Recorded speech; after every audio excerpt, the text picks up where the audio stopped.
Setelah melaksanakan kegiatan rapid test antigen di teras Gor Bojonegoro, anggota Satgas TMMD selanjutnya menerima Kaporlap dari Batilog Kodim 0813 Bojonegoro.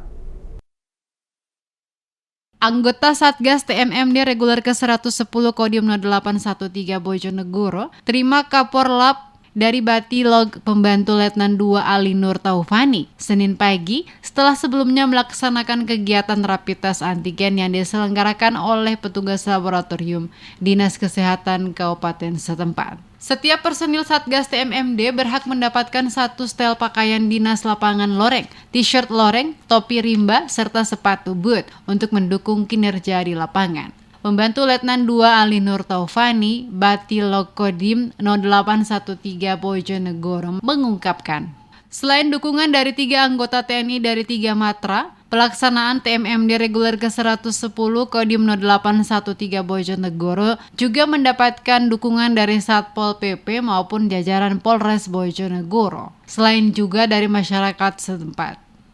Siang ini kita Stapelog membagi Kaporlap untuk keperluan TMMD, terdiri dari baju PDL loreng, t-shirt loreng, topi rimba, sepatu boot.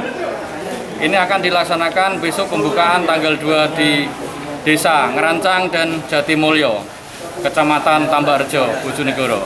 Ini kami bagi untuk 150 orang. Untuk satuan dari AL 31 orang, Angkatan Darat diwakili Brigif dan 521 sebanyak 38 orang, dari Auri sebanyak 31 orang, dari Sipur 7 orang, dan yang lain dari Polri, dari Pemkab.